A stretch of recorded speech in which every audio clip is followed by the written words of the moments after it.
Welcome back. Well, you may remember a few weeks ago here on The Pulse, we spoke to University of Johannesburg researchers who compared the levels of happiness of people in New Zealand, Australia and South Africa during the COVID-19 pandemic. Well, there have been a few changes they've found among South Africans. It seems that as lockdown is being prolonged, we're actually adapting quite well. We're not necessarily less happy. Researcher Tamanna Adhikari joins us live now, in fact from the Irish capital, Dublin. Tamanna, good evening to you. Firstly, happiness and unhappiness. They're measured using Twitter, right, to do this? Indeed, yeah. So we analyze around 60 to 80,000 tweets, and they are stratified by geography. And we have run a lot of robustness checks to make sure that our sample of tweets is representative of the country. So in short, yes, the happiness index is compiled from the sentiment of the tweets that we analyze. So it seems there have been big trends from the start of the lockdown here in South Africa. Are people actually happier now than they were back when it all started in March, beginning of April? Yes, but people are happier just now. But before the lockdown and just after the lockdown was announced, there was a drastic fall in happiness, up to 15%. Up to 15% of the happiness reduced by up to 15% since the announcement of the lockdown, especially when you moved from level 3 to level 5. So what caused that? Is it just that people are feeling that there's certain trends that make them feel happy or less happy? And I imagine fear in some ways is part of it. People are actually scared of going outside in some cases. Yes, so we look at lots of explanations as to why happiness was lost, and we find that job losses, so the uncertainty of getting a job is one of the major factors of loss in happiness.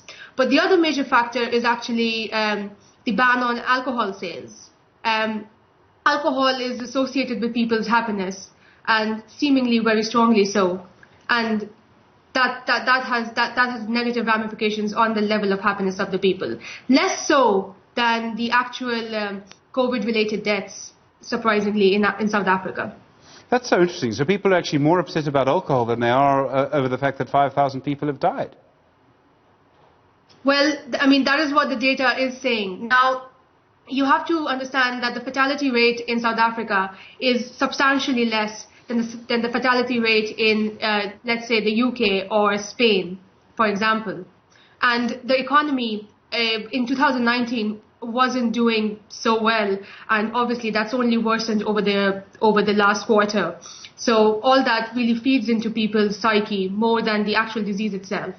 So as we look at the different trends, right, could the fact that people are sort of happier now, so people might be scared to go out, but people have got used to being at home, but they can go out if they want to. They can go to work if they want to. So that means that they can actually leave the place they feel safe if they feel they need to. And that means they've actually got, in a way, the best possible situation. So, to put it another way, it's the best situation South Africans have been in since March. Yes, so there is, I mean, we see some positive trend coming out of the lockdown because people are having to stay, well, they're made to stay at home, but there are positives coming out of staying at home. As you know yourself now, there'll be less pollution, more time with the family, lesser crime, and less of a commute for people who commute to work.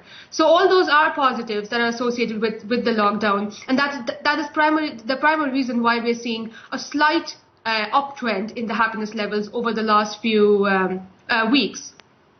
Is it possible to actually make predictions on this? I mean, when you look at certain things, so for example, if the alcohol ban were to be lifted, I imagine there'll be a spike in happiness, maybe not the next Saturday morning, but certainly the Friday night. I mean, are you able to actually make predictions about the impact of certain things, or is it actually not precise enough a science yet? Well, we only look at the data, historical data. So obviously there is a margin of error in predicting the future from historical data. But at the same time, we can make some predictions, well, not predictions, but we can make some assessments based on trends that historical data tells us. And I mean, the last few weeks, there has been an uptrend in happiness, but it still hasn't recovered to the levels before the lockdown. And certainly, if the economy continues to be sluggish, I think the uptrend in happiness will also tend to be slowish. I mean, the data that you're compiling is fascinating, is really important. The politicians are going to look through every single morsel of this. I mean, this is better than polling data in some ways, isn't it? It tells you, if you look at it historically, I accept, but it tells you what makes people happy and what makes people sad. In the right hands, this could be very, very powerful. Yes, indeed. So the data, one of the strengths of the data is that it is real time. So whatever you tweet today is factored in the data today.